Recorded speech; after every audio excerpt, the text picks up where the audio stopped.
Hi, everybody. Really good to be with you, seeing some waves. Yeah, welcome. Welcome to us all. And I invite you to take your seats to get stable and warm and comfortable where you are as best you can. To let my words drop in. You don't have to do anything with them. This week's Torah portion that we're going to read on Shabbat is Vayakel, an ultimate portion in the book of Shemot of Exodus. It begins, the very first words in the source sheet, you'll see them in time. Vayakel Moshe et kol adat b'nei Israel. Moses gathered together the whole Israelite community, made a kahal, a kehillah, a community all together. And in fact, this Shabbat is also Shabbat Shekalim, the first of four special Shabbatot, four special Shabbats between now and Pesach, where on each of these Shabbats we read additional verses from the Torah. And this week we read about the census, the count that was taken. Now these two, Vayakel, the week's portion, and Shabbat Shekalim, the special Shabbat this week, the gathering and the census, they don't always come together, but this year and this week, they do. And so there's this double emphasis on coming together and participating in counting as part of a community. And here we are. We did it. We've come together. Each of us has shown up today, and by doing so, you are making this community count, making it real by your participation. And then what do we do when we come together? The very first lines of this week's portion continue. Moses gathered the people together and said to them, these are the things which the divine enjoins you to do. 6 days you shall work, and on the seventh day it will be for you holy, Shabbat Shabbatona, Shabbat of complete rest. So Moshe brings the whole nation together and says, rest, by divine decree, rest. We come together and we rest. And he goes on to say that actually, if you don't do this, you will die. The very next words. If you don't rest without Shabbat, you will die. It reminds me of John Kabat-Zinn, the mindfulness teacher, saying that you should practice mindfulness as if your life depends on it, because it does. How do we do this? How do we practice Shabbat? Shabbat literally means resting, stopping. The word is connected with sitting too. One particular way that this has come alive for me recently, one way that I'm understanding and finding my way into Shabbat as a lived experience, which I want to share with you today, is inspired by a book of Norman Fisher's called Sailing Home, which I've been studying with a chavruta, a learning partner of mine. And this idea is that Shabbat, this thing that we're enjoined to practice as if our life depends on it, Shabbat is a kind of waiting, W-A-I-T, waiting. What I love about waiting is that it's so unassuming, kind of so boring. It's like, it's not the glitzy, shiny, hard-edged, concrete melacha work, which we can produce and measure and grip onto. It's something much softer and more mysterious. Shabbat is an alternative to doing mode. We're not straining anything into existence. We're just waiting. We're letting things brew in the background. We're letting the seeds in the soil of our being take all the time that they need to emerge. Simone Weil, the French existential philosopher, says there's a special way of waiting upon truth, setting our hearts upon it, yet not allowing ourselves to go out in search of it. She gives the example of writing. There's a way of waiting when we are writing for the right word to come of itself at the end of our pen, while we merely drop all inadequate words. She actually calls this practice waiting for God. You feel the sense of Shabbat here. It's not frozenness, it's not stuckness. We're open and receptive to what may come from within or from beyond. We're not running after it. We're not going out in search of it. We're not forcing the words or the actions to come before they're ready. It's worth noting that right after Moshe gives the mitzvah of Shabbat, the very beginning of this week's portion, he then invites people to come and donate to the building of the Mishkan, the portable sanctuary in the desert. And all sorts of possibilities are listed here, all the different things you can contribute. I've given the first part in the source sheet, but it goes on and occupies the large majority of this week's portion. I think the lesson is that certainly we need to act, but in order for our action to be authentic and effective, it must grow out of the wakeful stillness of Shabbat. So we wait. We rest in waiting. We let it be Shabbat, Shabbaton, real rest. Not the kind of rest that's actually just another task, where it's like, oh, I better try and feel more relaxed right now. We just wait right where we are. Simone Weil calls it waiting for God. Norman Fisher calls it waiting for nothing. Let's explore it in practice together.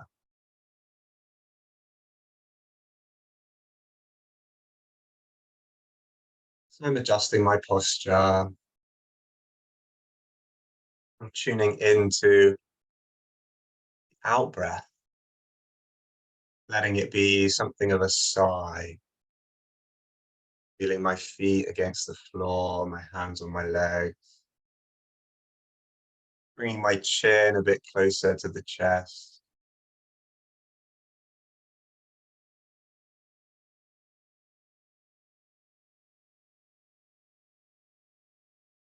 Once you feel relatively established, I invite you to choose some aspect of your felt experience, the hands or the feet, the breath, the sounds around you, or something else. Some resting place or attention that you can come back to anytime during this practice for steadying and support, or that you can stay with.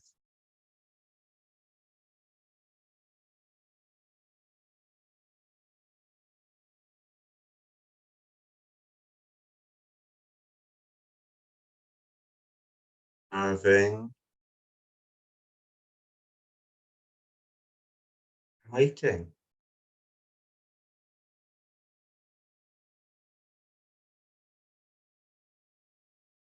Resting attention in whatever way supports your waiting. Maybe a narrow focus, maybe a broad one.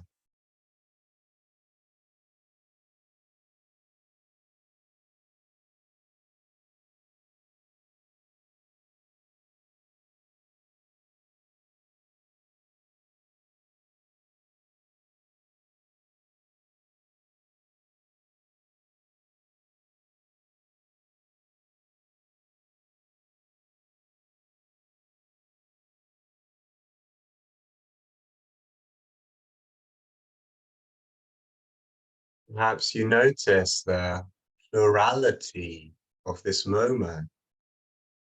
But there's different things here. There's what you're focusing on and some activity in the background, most likely. There's room for everything here. There's room for multiple things. If we let the space be open, soft,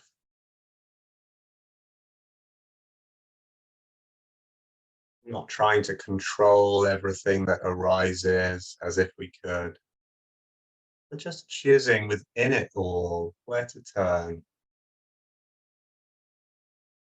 what offers itself as a resting place, a kind of Shabbat for the attention, some part of your experience that's relatively available, relatively easy to feel, and not in an unpleasant way.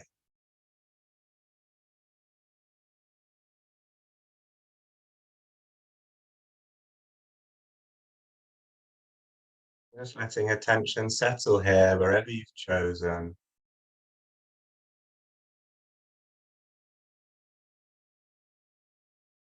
waiting.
Giving space and time for what's here to settle, unfold, settle in the way that leaves in the fall drift to the forest floor in their own time.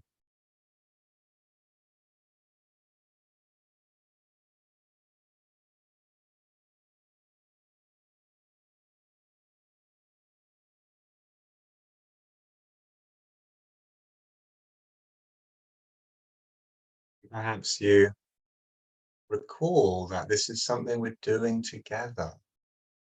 Vayakel, Moshe gathered the kahal, the community. We're not practicing alone. There's a deep overlap of intention here. Each of us held in and contributing to a wider space which supports our waiting, supports us towards the openness and ease which we all want and need.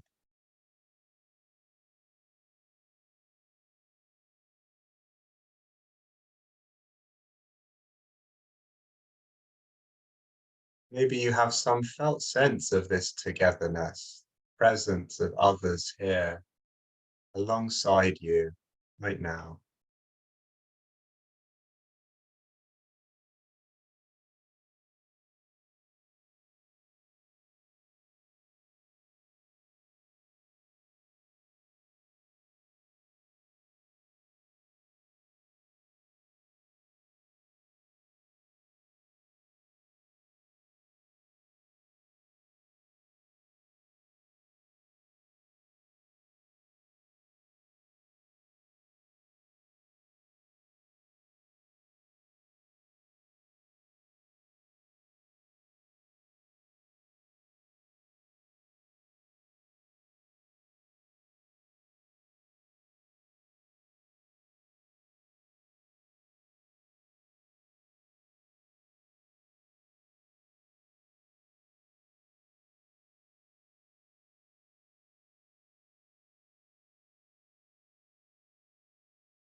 I sometimes find it helpful to ask myself, hmm, what if there's nothing I can take away from this practice? I'm not quite saying that's true, but just the consideration, loosen the habitual attempt to get something out of it that turns it from real Shabbat into a task, into malacha. What if I'm not doing this right now in order to get something I can take away with me? What if it's just for now, just for the fullness of this very moment?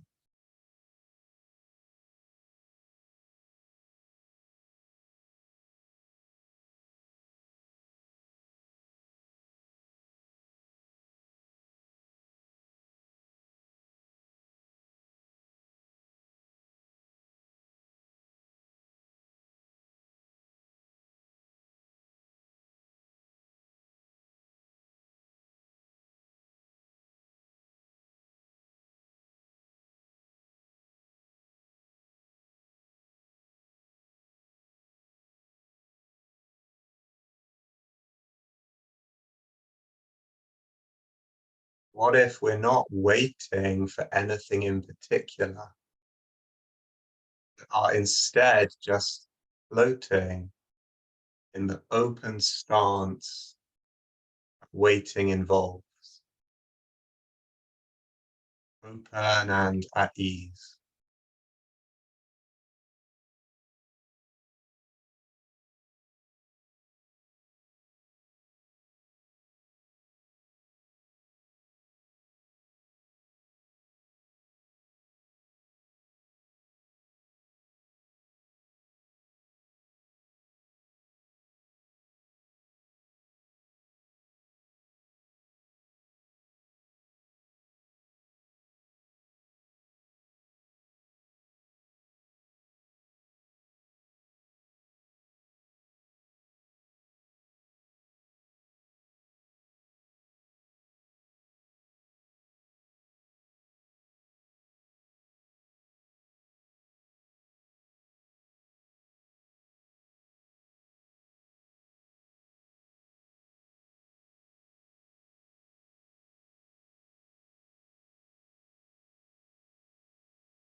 As we come into the final few minutes,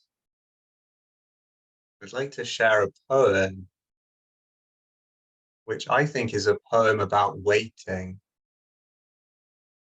It's by David Wagoner, and he based this poem on the advice which the indigenous peoples of the Pacific Northwest give to their children when they get lost in the forest.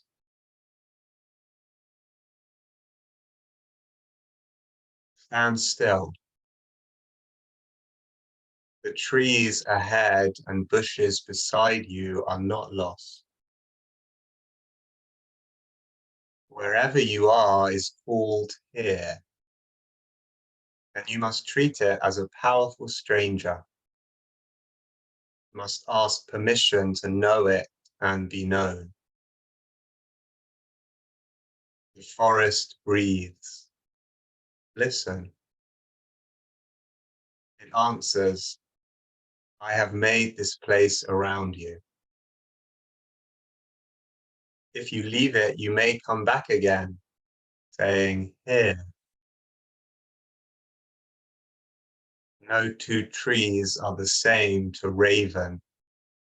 No two branches are the same to wren. If what a tree or a bush does is lost on you, you are surely lost.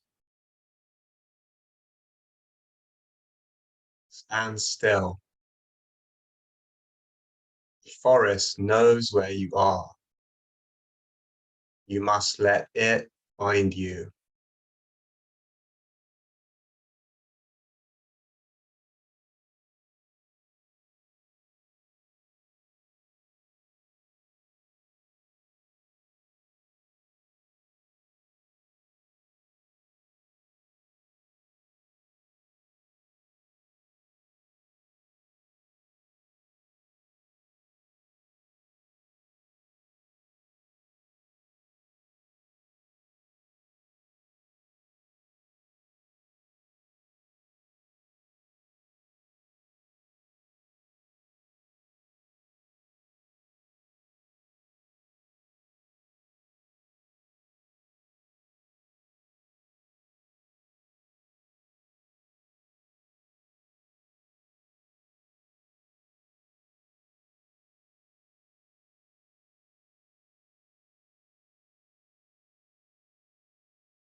Thank you for your practice, friends. Shabbat shalom. Thank you so much, Zach. As always, such a beautiful practice. And I'm asking everyone to please stay present as those who are in mourning or observing yard sites, or for whom it's the custom to join in the mourner's Kaddish, do so. And you can put the name or names of those you're honoring today in the chat now or afterwards if you would like. If you're not reciting Kaddish, as always, please stay present and offer your compassion and support for those who are in mourning. And thanks to Harry for sharing the words of the Kaddish on the screen. And if you're reciting them, you can join me now by rising in body or in spirit. You can unmute at this time.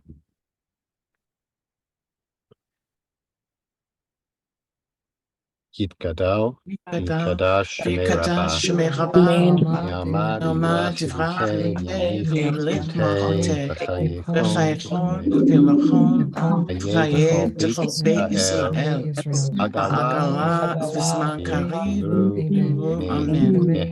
Yehi Shmei Rabbah, V'Barach Olam Amen. Yitbarach Yishtabach V'Yitramam V'Yitnaseh V'Yitalel Shemei D'Kodashah La'ela Mincha L'Shirata V'Shvachata V'Nechamata Amiran V'Ma V'Mu Amen. Shalom Rabban Shemaya Haim Aleinu V'Yal Yisrael Amen. Useh shalom Shalom aleinu Aleinu Yisrael Yoshvei Tevel Amru Amen. V'yachol Yoshvei Tevel V'Amru Amen. Amen. Friends, thank you so much for joining us today. Many thanks to Harry Goboa for holding our space, and to our teacher, Zac Newman of Hamakom, and to Mark Shemaria, Moshe Shemaria, for sponsoring this really beautiful practice today. So grateful to all of you for being here. And we will wrap up the week tomorrow, sit into Shabbat together, led by Kimberly Duenas of Jutina Eco. Looking forward to that at our usual time, 12:30 Eastern tomorrow. So if you're leaving us now, we hope you'll join us then. And if we don't see you tomorrow, wishing you an early Shabbat Shalom. May it be a sweet and restorative Shabbat. We'll hope to see you next week on Monday, which is our 4th anniversary. There'll be cake. There'll be refreshments. Who's bringing the snacks? Well, people can volunteer. Anyway, we will mark 4 really remarkable years together on Monday, and delighted to do that on Rosh Chodesh Adar Bet, begin the 2nd month of Adar in this leap year, on Sunday night and Monday, and Sarah Waxman of At the Well will lead us in practice on Monday. So very much looking forward to that as well.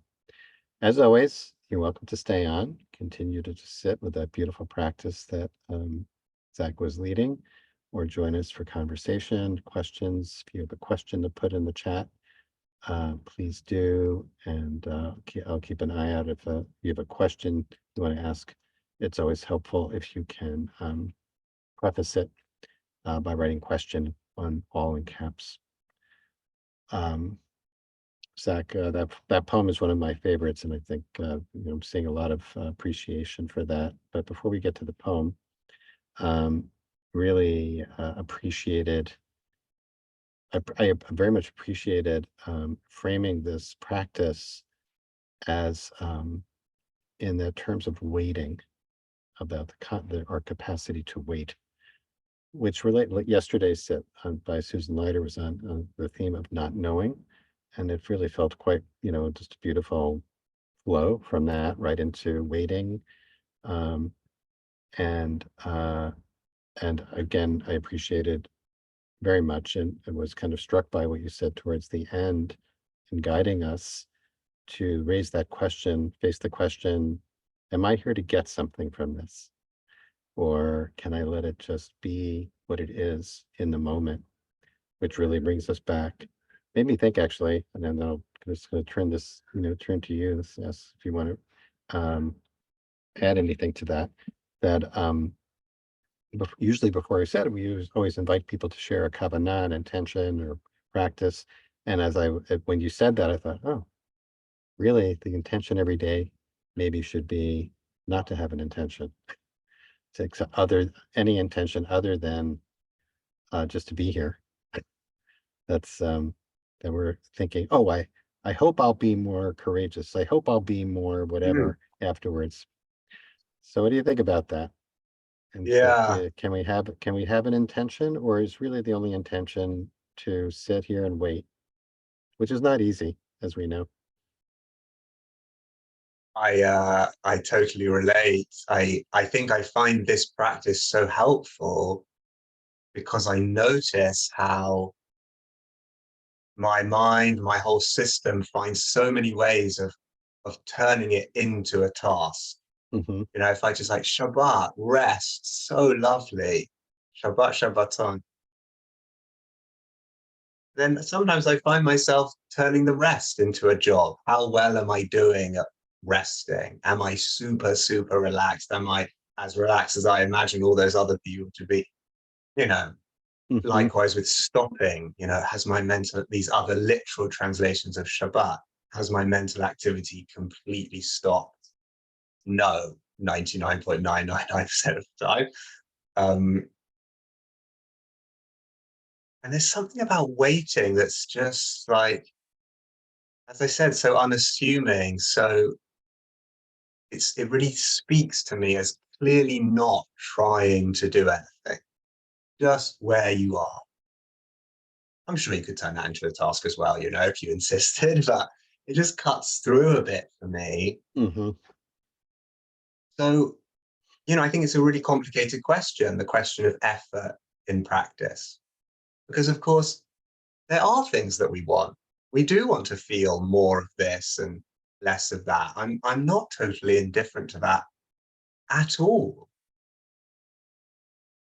And I think our kavanah is our kavanah are very important in shaping the space and sending us in certain directions. I think that perhaps this is a cultural thing, perhaps it's deeper than that, I don't know. The capacity that I have, that we have to turn it into a task and measure ourselves accordingly is so ingrained that we really need a big, big dose of Shabbat, a big, big dose of something like waiting, something like, sweetie, it's okay. You can just stay right, right, right where you are for now. You don't need to do anything. Don't change And a when we get thing. enough of that in our system, when we get enough of that in our system, then we can start to open back to working towards something, which Hmm. of course we want to do. And we balance it out. And each time we feel that strain of fear-based striving, inadequacy-based striving coming back in, we drop back to just waiting, to just being perfect as we already are. And then we go again. So I'm kind of moving between the two, I think. Yep. Well, I think there's some great questions in the chat I want to bring in. But I think what you just said of holding both, which can seem paradoxical, of effort and non-effort, or striving, is a great expression of the interplay between Shabbat, the Jewish way, basically the Jewish mode of being, which is the synthesis of Shabbat, the Shabbat mode, which, as you pointed out, is a centerpiece of the parsha, and represents exactly the practice you're talking about, and striving. So I say, like, um, um, Susan wrote, maybe we need to just wait for Mashiach, not work at bringing Mashiach. But I guess what that's suggesting is that, well, we do, yes, and, right? It's both, right? We wait and we work for it. Um, and it's interesting that our mind works in a way that we think, well, we got to choose one. It's got to be one way or the other. We can't have both.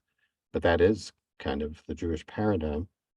I don't know if you know this, so Pauline's asking this question: could the focus on undemanding waiting be a way to transform interruptions into opportunities? Interruptions, I guess, in our day, as John Berger did regularly when held up at a level crossing. I don't know who John Berger is there, Pauline, maybe you could tell us, but I guess I'm taking that as, when you're stuck in traffic or there's a train crossing, and that these are all moments over the course of the day, moments when we have to wait, when we're in line or in a queue, as you might put it. Yeah. Right. The moment, whatever it is, the moments when, we really have no option other than to wait. It transforms that into a moment of practicing as you were guiding us today. Yeah, I think that's beautiful. I take it from what you say that Q is a British word. I didn't Yes, realize that. it's also, I think, British, European, maybe Canadian also, not American. Right. I'm taking that one with me. But yeah, something really insightful here, that waiting often is undignified. It's I'm not meant to be waiting. I need to get the waiting over as quickly as possible. Mhm. I need to get back to Malacha, out with all this Shabbat. I need to get on with it. And I think this kind of framework that I'm taking from Norman Fisher and applying to Shabbat, it's ensouling the waiting. It's saying, you know what, the waiting is really doing something incredibly necessary and healing for the balance of our souls. Not getting rid of the work altogether.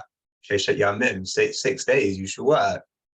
There's a large dose of that, but it's balancing out what for many of us is imbalanced. Mhm. And there's a kind of dignifying here that exactly when we get interrupted, when we're not able to be productive in the way that we feel to, maybe that's not so much of a problem. Maybe it's like, oh, lovely. I've been stopped. I've been Shabbated.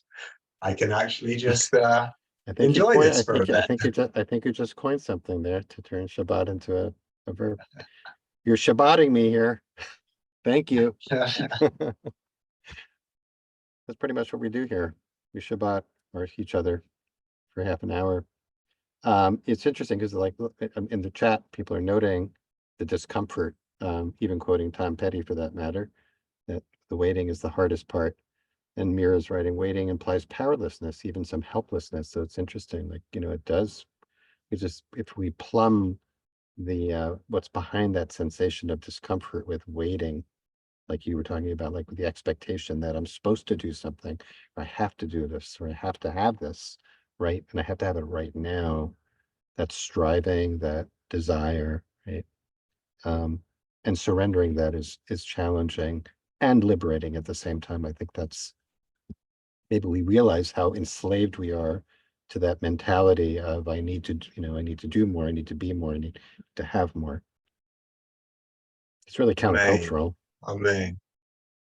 Amen. Uh, And that's why I find Norman Fisher's kind of twist on waiting for God really helpful, because even mm, waiting for God, I find it so beautiful.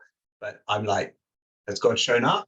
Is God mhm, here? Am I doing right? Is it waiting for nothing? mhm, Cuts even more deeply for me. Like, there's not even a particular thing that's supposed to come along necessarily. right. It's just here we are. Yeah. It's even more deeply soothing me that right where I am is okay for now. Just for now, but deeply, deeply okay. Mm. Within, without. Silence is also it's implicit in the waiting too. I'm gonna because people are so taken with the poem, I think I'll share it, and why don't we take a look at it together? Because there's also a question. Let me see if I can do both. Can people see the poem, David Wagner poem? Um, Yeah, I got it. yeah. Um,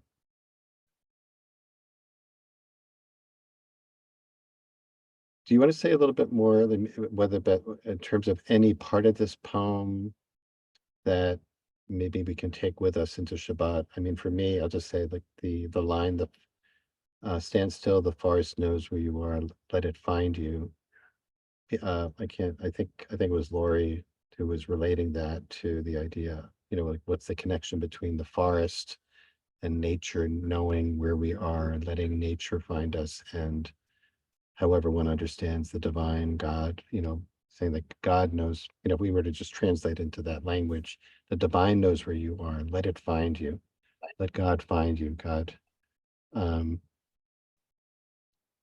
What particularly speaks to you Yeah, here? there's a word that's sometimes used in mindfulness practice called decentering, Mhm, and it's used as a helpful mode where we're no longer in the center of our own experience, having to drive it onward, responsible, mhm, accountable, trying to manage, trying to control. And with decentered, we're kind of stepping back and letting it happen, letting ourselves receive, letting ourselves notice, letting the forest find you kind of does that for me, that there is something going on. We're not stuck, we're not frozen, we're not dead. But we also don't always have to be in the driving seat. We're part of something much larger. And at times we can let that find us. mm.